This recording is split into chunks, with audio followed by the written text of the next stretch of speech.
Welcome to the Tesla Economist. Please hit the thumbs up and don't forget to subscribe. I think I've worked out how Texas may eventually price the Model Y. Think about it for a start. There are going to be two different versions of the Model Y being made in the US. There'd be the Fremont version and the Austin version. Fremont using 2170 batteries and Austin using 4680 batteries with structural battery pack.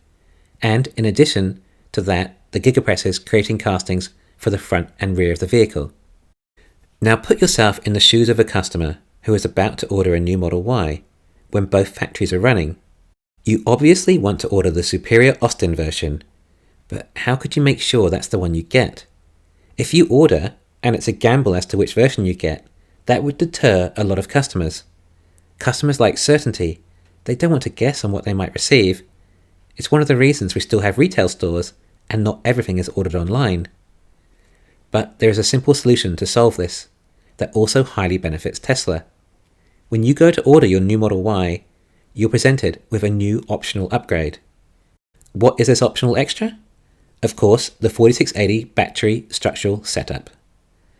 Now, Fremont Model Y seems to be transitioning to castings with the gigapress without creating major downtime for the production line.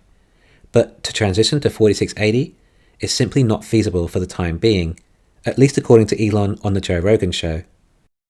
I mean, look at how long the Model S line was down for. Anyway, so you go to order your Model Y and you're offered the optional extra 4680 battery setup with structural battery pack.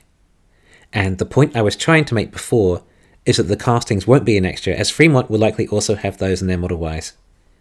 The price might be an extra $5,000. I think consumers would pay that much. The car will also have a longer range, quicker 0 to 60 time, will handle better, and likely be a safer car in general. There may be a performance edition too, which is the performance version with 4680 batteries. This might cost an additional $10,000, but should have 0 to 60 times in mid-twos, which is just absolutely insane. I think it would probably make sense to scrap the performance version in Fremont though. Just only use the lines there for long-range versions perhaps. The thing is, this all times in well with the US tax credit. If suddenly these Model Ys are an additional $5,000 and consumers are getting a rebate of $10,000, then they're still going to be $5,000 cheaper than now, and offer so much more as a car. It allows Tesla to raise their prices for a reason that sounds legitimate, in order to take advantage of tax credits, without actually admitting they're raising prices of their cars to simply price gouge the tax credit.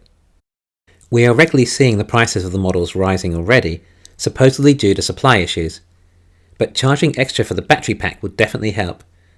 Demand is so high as it is, Tesla probably could get away with charging $55,000 for a structural battery Model Y. However, the thing is, it would only be $45,000 after the tax credit. It's possible Tesla could raise their prices as high as $60,000 even, increase the price a full $10,000 to receive 100% of the tax incentives.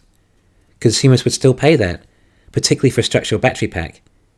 But with the extra supply that Texas will bring, it will be much easier to meet demand, so possibly not enough consumers will be willing to pay quite that high. This way, Tesla can justify a price rise for the Model Y without reflecting too bad on the brand. Of course, the Austin Model Y will eventually produce 4 times or so as many Model Ys than Fremont. It could mean that the waiting list of the Fremont version might be longer due to the fact that there is less supply available and the price is less. But due to a longer waiting list, it's extra incentive to purchase the Austin version for the extra price too. Elon did say that in a few years, eventually Fremont will be upgraded to 4680.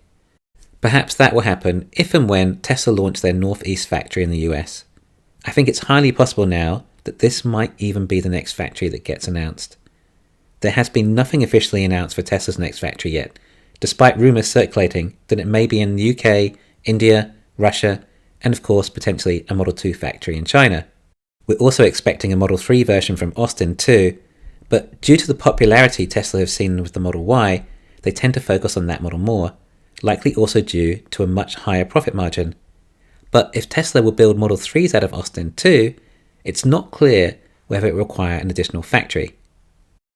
I would say it likely Tesla do start building additional factories in Austin, like we saw in Shanghai.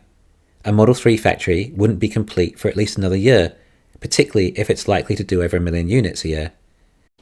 By which stage we would expect 4680 batteries to have reached mass scale. We hope that the 4680 battery production can scale faster than the car factories. Obviously, any excess batteries can simply go into energy storage, which is an industry Tesla are seriously neglecting due to so much focus going into their cars.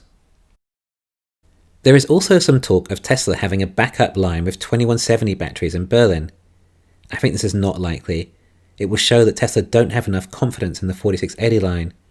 It will also be a much less profitable product than the 4680 versions. On top of that, it could put off some consumers, not knowing if they will get 2170 or 4680 batteries. Okay, most consumers may not understand the difference as much as us. Either way, I don't like the idea of Tesla having 2170 line as well. I don't think it will happen.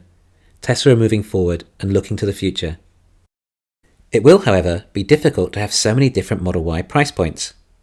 We have the Model Ys in America that need to be priced higher to take advantage of the tax credits, and the Texas 4680 Model Ys will be able to be priced even higher. And then the Texas 4680 Model Ys will be able to be priced even higher than the Fremont Model Ys. But how can Tesla justify the Berlin Model Y price being lower than the US? The US being higher because of the tax credit. Or do they also raise the price of the Model Y in Europe too when they start using the 4680 batteries, rather than the 2170 versions from China? I would say the Chinese 2170 Model Ys will end up being the cheapest in the world at price point, not cost. It does just become a little complicated. I guess it's possible that when ordering from Asia or Europe, you could also offer a $5,000 optional extra to upgrade to the structural battery pack. That way, Tesla can offer the 2170 and 4680 Model Ys priced accordingly. Obviously, if you order the 4680 version, it comes from Berlin, and if you order the 2170 version, it comes from China. The problem you are then left with is an equivalent of around $55,000 price point for Model Y in Germany. I don't know if the demand can support that price point at the quantities Tesla have at capacity. $55,000 is starting to become a really high price point too, but it's amazing that so many people still purchase at the current price point as well. The thing is that Europe won't have the $10,000 tax credit, but we might see other nations start to offer more incentives for EV purchases, particularly if the EVs are locally manufactured. For example, New Zealand have recently offered around US $5,000 off any new EV. If more European nations offer more incentives, then possibly Tesla could also have a raised Model Y price in Europe. I think the Fremont Model Y could end up being around $55,000, up from around $53,000 now. Then the Texas version could start at $60,000, but then take $10,000 tax credit off those prices. On the other hand, perhaps Fremont could change over the Model Y to LFP. Then they could have a lower range version, perhaps at $50,000, which would have a huge profit margin still, and only be $40,000 after tax savings for the consumer. One problem with this, though, is Berlin. We have another equal Model Y in Europe. I think Tesla just need to be careful to not look greedy, as if they're taking taxpayers' money that is being used to offer consumers lower-priced EVs, and instead just used to give automakers higher profits. Tesla's technology is outstanding, but they still need to maintain their image in the eyes of the consumer.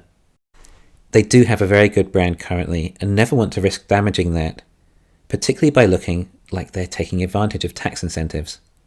On the other hand, look who the competition are and what atrocities they have caused. Oil spills are not a good brand image either. Anyway, it's not the easiest product to price with so many variables. It'll be interesting to see how Tesla manage it. Thanks for listening. Please hit the thumbs up and subscribe. You can also follow me on Twitter and talk to me on Patreon.